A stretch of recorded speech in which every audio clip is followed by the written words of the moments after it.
Hello students. आप solve कर रहे थे अनसॉल्व्ड और 2022 आपका चल रहा था और जिसमें आपको बता दिए गए थे 5 सेट पूरे पूरे कंप्लीट। आज आपका कौन सा है? छठा सेट है और आज इसमें हम लोग क्या करेंगे, सबसे पहले ऑब्जेक्टिव लगाएंगे और आपको क्या करना है, सारे ऑब्जेक्टिव सॉल्व करना है। बात समझ में आ रही है? क्योंकि यही क्वेश्चन आपके हो सकता है अगले भी आ जाएं, तो आप सॉल्व करना सीखें तभी बात बनेगी। अगर आप डायरेक्ट टिक करते रहेंगे तो क्वेश्चन वहाँ ये रटा रटाया नहीं आने वाला है और आपको चेंज जरूर करना पड़ेगा, कुछ ना कुछ चेंज देगा तो आप वहाँ पे फंस जाएंगे। तो इसीलिए बेसिक कॉन्सेप्ट भी सीखते चलिए शुरू करते हैं। देखिए, सबसे पहले दिया हुआ समीकरण के मूलों का योग क्या होता है, और आपको पता है मूलों का योग क्या होता है? बताइए भाई। मूलों का योग होता है, मूलों का योग जितनी ज़रूरत उतना हम बताते हैं, ठीक है। बाकी आपका बहुत कुछ इसमें है, वो बाद में देखेंगे। मूलों का योग होता है -x का गुणांक, -x का गुणांक बटे x² का गुणांक, ठीक है ना। तो x का गुणांक कितना है? माइनस का 3 बटे में 5, तो 3 बटे 5 आंसर हो जाएगा। बात खत्म। समझ में आई बात? तो यही आपका आंसर है। देखिए, फर्स्ट वाला आंसर है। दूसरा क्वेश्चन क्या है भाई? 3 काट a बराबर 4। अब देखो यहाँ से, तो काट a बराबर कितना आएगा? ध्यान से देखो, 4/3। अगर आप पाइथागोरस लगाएंगे तो क्या होगा? आधार बटे लंब, तो ये 5 आ जाएगा। समझ आई बात? ABC। तो हम क्या करेंगे, सेक निकालेंगे तो क्या आएगा? कर्ण बटे आधार। हो गया काम खत्म, ठीक है ना। आधार बटे कर्ण होता है काश, और सेक हो जाएगा कर्ण बटे आधार। तो ये हमने डायरेक्ट कर दिया, ये आपको थोड़ा सॉल्व कर लेना है। क्लियर हो गया? चलिए नेक्स्ट देखते हैं, क्वेश्चन नंबर 3। कहता है इनका हल क्या होगा। अब इनको हल करना है, ये तो बहुत सिंपल सा क्वेश्चन है, ये तो आप हल कर लेंगे, उम्मीद है पूरा कर लेंगे। जोड़ दीजिए तो क्या होगा? 2x, ये हो जाएगा 4x बराबर 2। कौन सा ऑप्शन में x बराबर 2 है? यहाँ पर है, केवल यही ऑप्शन है, ठीक है। और कहीं जाना ही नहीं आपको, एक हल कर लिया। आगे कहता है 1 से 9 तक प्राकृतिक संख्याओं का माध्य क्या होगा। तो 1 से 9 तक प्राकृतिक संख्याएं क्या होंगी? 1 2 3 4 5 6 7 8 9। इनका माध्य पूछा है। क्या पूछा है? बटे 9 करना, सबको जोड़ देना। माध्य का मतलब क्या होता है? पदों का योग बटे पदों की संख्या, ठीक है ना। इनका योग आ गया 45 आएगा, और बटे 9 करना, 5 आ जाएगा आंसर। कितना आ जाएगा? 5। जोड़ के देख लीजिए, तो 9 8 17, 17 और 7 24, 24 6 30, ठीक है। 30 और 9 39, 39 और 6 ये कितना हो जाएगा? 45 बटे 9, 5 आ जाएगा, ठीक है ना। पदों का योग बटे पदों की संख्या। क्वेश्चन नंबर कौन सा अगला है? 5। कहता है माध्य दिया है, माध्य दिया है 20.5 और माध्यिका दी गई है 20। तो बहुलक ज्ञात करना है। तो सीधा एक फार्मूला याद कर लीजिए, बहुलक वाला। ये पीछे भी आ चुका है, डायरेक्ट फार्मूला पूछा गया था। तो बहुलक का फार्मूला क्या होगा? 3 गुणे माध्यिका -2 गुणे माध्य, ठीक। 3 गुणे माध्यिका का मान 20, माध्य का मान हो गया 20.5। तो 20 × 60 - 40 और 1 41, 19 आंसर आ जाएगा। चलिए देखिए, बहुलक 19 आ रहा है, तो यही आपका आंसर हो गया। ओके, क्लियर है? उम्मीद है समझ आ रहा होगा। अब 6 नंबर वेरी इंपॉर्टेंट है, इसको बहुत इंपॉर्टेंट डाल लीजिए। ये कई बार पूछा जा चुका है, प्रीवियस ईयर के सेट में बहुत बार पूछा गया है, तो इसको आप हल्के में नहीं ले सकते, बिल्कुल भी नहीं ले सकते। ABCPQ, और इसमें गिवन है, देखो BC क्या है? BC समांतर है PQ के, ठीक। और हमको अनुपात दिया है PQ अनुपात BC, यानी PQ बटे BC बराबर 1:3। तो AP और PB का अनुपात पूछ रहा है, AP और PB इसका अनुपात पूछ रहा है, ठीक है ना। तो चलिए, सबसे पहली बात ये है, अब अगर इनका अनुपात दिया, देखो इनका अनुपात दिया है, भुजाएं समांतर हैं, तो थेस प्रमेय आप लगा सकते हैं। लेकिन जब क्या करेंगे, इसमें कुछ पता ही नहीं है, तो क्या करेंगे? कुछ तो लगाना पड़ेगा। तो आपको क्या करना होगा? पहले एक त्रिभुज लेना, APQ, और एक दूसरा त्रिभुज ले लिया जाए ABC। अब ध्यान से देखो, त्रिभुज APQ तथा त्रिभुज ABC में, अब यहाँ से देखना, कोण ए दोनों में उभयनिष्ठ है, क्या है, उभयनिष्ठ। अच्छा, जब दो रेखाएं समांतर होती थी तो ये वाले कोण ऊपर वाले बराबर होते थे, बोलो हाँ या ना। तो हमारा ये वाला कोण इसके बराबर हो जाएगा कि नहीं हो जाएगा, बोलो क्लियर हो गया। तो हम क्या लिखेंगे, कोण ए पी क्यू बराबर कोण ए बी सी, और ये वाला कोण इसके बराबर हो जाएगा। क्लियर हो गई बात। तो क्या लिखेंगे, ए क्यू सी बराबर कोण क्या हो जाएगा, ए सी बी। तो हम क्या कह सकते हैं, बहुत ही ध्यान से समझिएगा। अब आप क्या कह सकते हैं, इसीलिए हम कहेंगे त्रिभुज ए बी सी समरूप हो जाएगा ए पी क्यू के, ठीक है ना, by the similarity of triple angle. कैसे, जब दो रेखाएं समांतर होती हैं तो उनके समांतर रेखाओं के ऊपर के जो ऊपरी कोण होते हैं ये क्या होते हैं, बराबर होते हैं।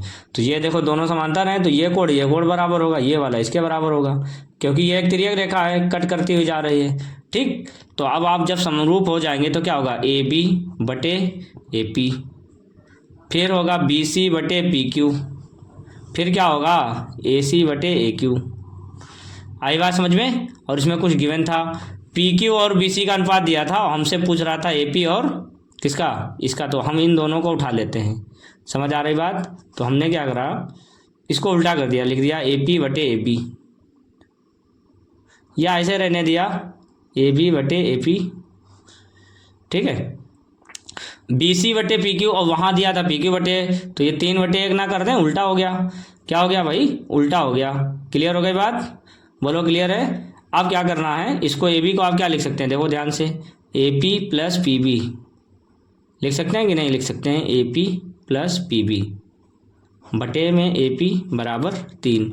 कराओ तिरछी गुणा, ये वाली लाइन मैं यहाँ पे कर रहा हूँ, ध्यान से समझ में आ रहा है, ध्यान से देखिएगा। तो ये क्या हो जाएगा, तिरछी गुणा होगी A P plus P B बराबर 3AP। इसको उधर भेज देना, पी बी बराबर आ जाएगा 2AP। हमें जिसका मान चाहिए उसका ही तो निकालना है, तो लिखेंगे ए पी बटे पी बी, ये इधर चला जाएगा, 1:2 आ जाएगा। समझ आया। सबसे पहले समरूप सिद्ध करना है, समरूप होगा ही, ये हम सिद्ध करके दिखा दिए हैं। वैसे भी पूछा जाए तो आप कर सकते हैं, ठीक है ना। तो समूह भुजाएं बराबर होंगी, संगत भुजाएं, और इसका मान दिया हुआ है। अब ए बी को लिख सकते हैं A P plus P B, तो इसी को लिख दिया, बस आंसर आ जाएगा।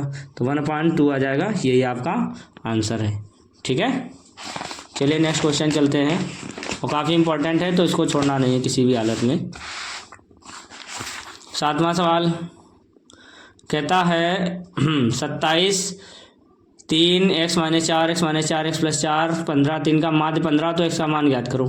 तो ये आप आराम से ज्ञात कर सकते हैं, क्या होगा, पदों का योग फिर बटे पदों की संख्या, बटे कितने पद हैं, 1 2 3 4 5 6 7 8, बराबर कितना है, माध्य है 15, ठीक है ना। तो इसकी इधर गुणा हो जाएगी, और यहाँ से ये 4 4 काट देगा, x और x मिलकर हो जाएंगे 3x + 27 3 50, ठीक है ना, 50 हो गया। और ये आप जोड़ लीजिए, कहाँ गया, -4 ये है, और प्लस का ये 7 है, तो बचेगा कितना, 3 3 3 6 15 6 21, और ये हो जाएगा 71 बराबर 15 8 120। इसको उधर भेज देना, 3x बराबर 120 - 71, तो बचेगा 9, 11 में से जाएगा 1 मिनट दोबारा चेक कर लेते हैं। तो 27 और 23 हो गया 50, 50 में से 4 चला जाएगा, बचेगा 46, 46 और 18 और ये 10 10 + 15, ठीक है ना। तो ये हो जाएगा कितना, 56 + 15, तो 6 5 11 7 71 हो जाएगा, सही है भाई। तो यहाँ से आप घटाएंगे तो 11 में से 4 जाएगा, 7 जाएगा, 4 बचेगा, तो x का मान 49/3 आ जाएगा। 49 बटा कितना आ जाएगा, 3, और 1 मिनट भाई चेक कर लिया जाए, कहीं से कोई मिस्टेक नहीं है। देखिए हमारा जो क्वेश्चन दिया है उसके अकॉर्डिंग ये अपना आंसर है, और उसमें आप अपना आंसर सही कर लेंगे। देखिए इसको क्या करेंगे, 16 3 48 होता है, तो नियरली 15 के आसपास इसका आंसर हो जाएगा।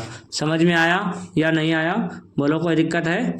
तो इसमें 15 के ही आसपास का आंसर दे रखा है, ये आप चेक कर लीजिए। ठीक है ना, 49/3 तो 16 पॉइंट समथिंग आएगा, तो नियरली आपका आंसर यही हो जाएगा। ठीक, चलिए आगे बढ़ते हैं। कहता है कि मीनार की ऊंचाई 20 मीटर है, तो हमने ये मान लिया आपकी मीनार है, ये हो गई 20 मीटर। कितनी हो गई? 20 मीटर। ठीक है, समझ आ रहा है, कोई दिक्कत नहीं। अब उसके बाद क्या कह रहा है, जमीन पर बनने वाली छाया की लंबाई है 20√3, ये है छाया की लंबाई 20√3। अब हमसे कुछ पूछ रहा है उन्नयन कोण, तो सीधा है थीटा मान लो, तो क्या लेना है, tan थीटा लेना है। तो 20 बटे लंब बटे आधार 1/√3 किसके बराबर होता है, tan 30 के। थीटा इक्वल टू 30 आ जाएगा, थीटा इक्वल टू कितना आ जाएगा, 30 आ जाएगा। ठीक, क्वेश्चन आगे बढ़ते हैं। कहता है 10 व्यक्तियों के भार का माध्य दिया है, कितना है, 45.65। और ऐसे टाइप का क्वेश्चन आप देख रहे हैं हर सेट में एक आ रहा है। तो 10 का सभी का भार का योग पूछ रहा है, तो योग करने के लिए आप गुणा कर दीजिए, एक अंक इधर खिसक आएगा, तो 456.5 हो जाएगा, बात खत्म है। ठीक है ना, तो बी ऑप्शन इसका सही हो जाएगा। क्वेश्चन नंबर 10 देखिए, कहता है 2x² - 5x + k = 0। मूल बराबर है तो k का मान ज्ञात करना है। जब मूल बराबर होते हैं तो क्या होता है, b² - 4ac 0, तो ये हो गया b² - 4a × c = 0। 25 बराबर क्या होगा, 8k, k बराबर 25/8। देखो कहाँ पर ऑप्शन है, डी ऑप्शन इसका है। ठीक, 270 के अभाज्य गुणनखंड तो आपको करना आता है, तो ये आप कर ही लेंगे, उम्मीद है ये आपको ही करना है। ठीक है ना, तो ये हम आपके लिए छोड़ रहे हैं। कहता है उस द्विघात बहुपद के मूल्यों का योगफल और गुणनफल दिया है, तो बहुपद क्या होगा, बहुपद का सूत्र क्या होता है, बहुपद होता है सूत्र x² - मूलों का योग, मूलों का योग × x + मूलों का गुणनफल, मूलों का गुणनफल। तो x², देखो यहाँ पे कुछ दिया हुआ है, क्या दिया हुआ है, योगफल है 2, तो 2x, गुणनफल है 5, तो यही आपका आंसर x² - 2x + 5। ठीक, आ गया आंसर। कहता है रैखिक समीकरण के कैसे हल होंगे, x + 2y = 4, 2x + 4y = 5 के हल कैसे होंगे। अब हल होने के लिए आप क्या करते हैं, अनुपात निकालते हैं, 1/2, इधर होगा 2/4, इधर होगा 4/5।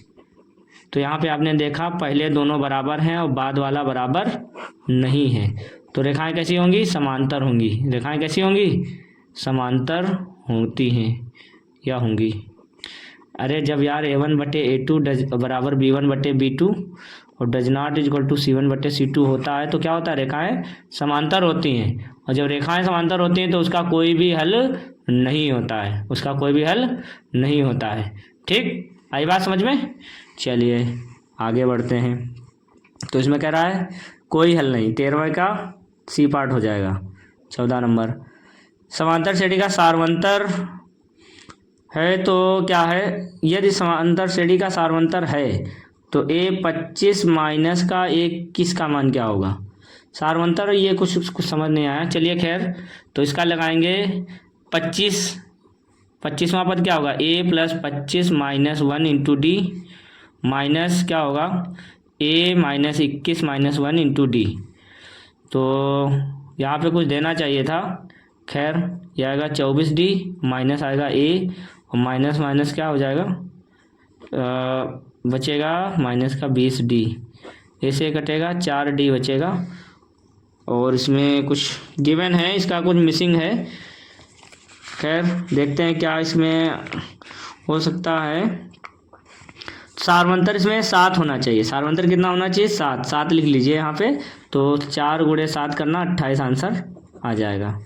ओके, क्लियर है, ठीक है भाई। क्वेश्चन नंबर 15, बिंदुओं के मध्य बिंदु के निर्देशांक, बड़ा सिंपल है, मध्य बिंदु के निर्देशांक क्या होते हैं, x = x1 + x2/2 और y बराबर क्या होगा, y1 + y2/2। ये आपको करना है, कर लेना है। 16 नंबर देखना है बहुत अच्छे से। 16 नंबर कहता है ये आपका फिगर बना हुआ है, a d e और b और ये c, इधर है x + 3 और इधर है कितना, 3x + 19, यहाँ है x, यहाँ है 3x + 4। जब देखो डी ई समांतर है बी सी के तो थेल्स प्रमेय क्या कहती है, इन दोनों का अनुपात यानी ए डी बटे डी बी बराबर ए ई बटे ई सी। एग्जाम में आपको इसको हल करना है, कैसे, कहीं पे सॉल्व कर लेना। तो यहाँ पे होगा x + 3 बटा 3x + 19 बराबर x बटे 3x + 4। क्रॉस मल्टीप्लाई कराना, x + 3 3x + 4 x 3x + 19 करा उड़ा 3x² + 4x + 3 × 9x + 12 बराबर 3x² + 19x। 3x² से 3x² खत्म, 9 × 4 13x + 12 बराबर 19x। ये उधर भेज देना, 12 बराबर 6x, x बराबर 2, x बराबर 2 आंसर आ रखा है। ठीक है ना। 13 6 19 तो x बराबर यही तो रह जाएगा। ठीक है ना।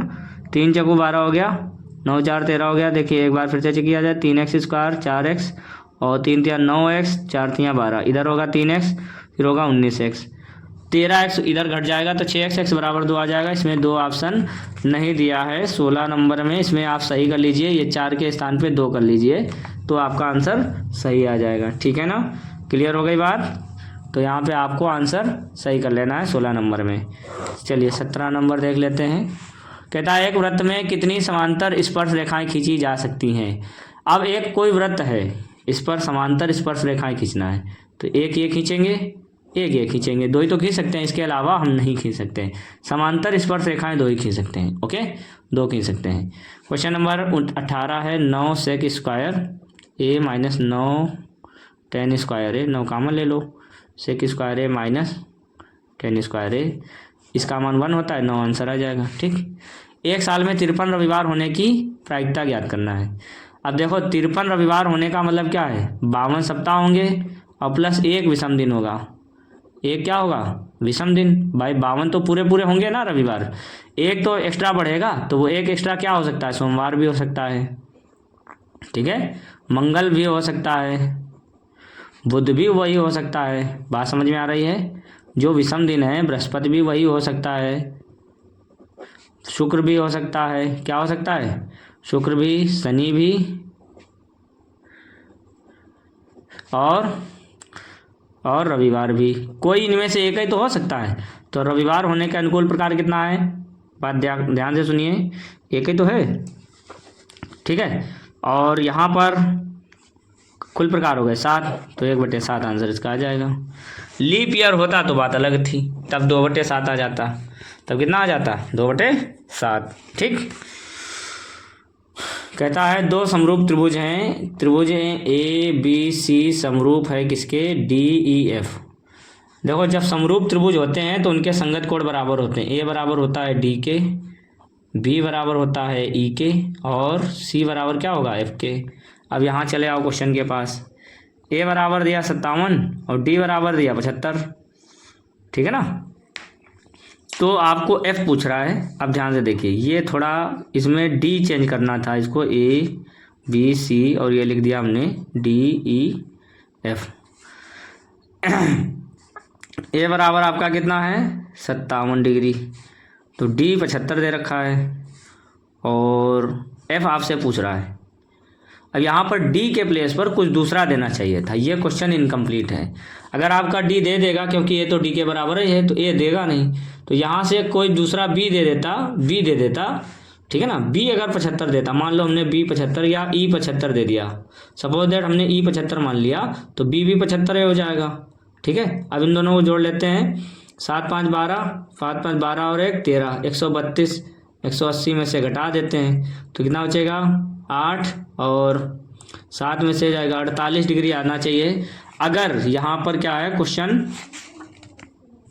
ठीक है, तो यहाँ 48 आंसर दे रखा है, तो यहाँ पर आप आंसर करेंगे ई करेंगे, डी के प्लेस पर क्या कर लेंगे, ई कर लेंगे। समझ में आई बात। तो हम यहाँ पे देखिएगा, ये ए बराबर कितना हो गया 57 और बी बराबर ई बराबर हो जाएगा 75। तो हम किसी एक त्रिभुज में ले लेते हैं, इसी में ले लेते हैं त्रिभुज एबीसी में, त्रिभुज एबीसी में। ठीक है ना, त्रिभुज एबीसी में ले लीजिए, क्या हो जाएगा 57 + 75 + सी बराबर 180, तो कोड सी बराबर आएगा 48 अंश, और जो सी है वही एफ है, सी बराबर क्या है एफ, तो ये कितना आ जाएगा 48 अंश। तो वहाँ पे क्वेश्चन सही कर लीजिए, इसमें कुछ क्वेश्चन त्रुटिपूर्ण है तो इनको आप अच्छे से सुधार लेंगे, ठीक है। तो उम्मीद है ये आपके ऑब्जेक्टिव आज पूरे समझ आ गए होंगे, आप हल्के में नहीं ले सकते हैं, ठीक है ना। एग्ज़ाम के समय में कोई भी क्वेश्चन आपको नंबर दिला सकता है, कोई भी नंबर आपका लेके जा सकता है, कोई भी क्वेश्चन। तो इसीलिए हर क्वेश्चन पे पैनी नज़र रखनी है, आपको एक एक नंबर जोड़ के ही आपको 70 तक पहुंचना है। तो अच्छे से पढ़ते रहिए, कोई दिक्कत हो आप हमको बताइए। Okay, thank you.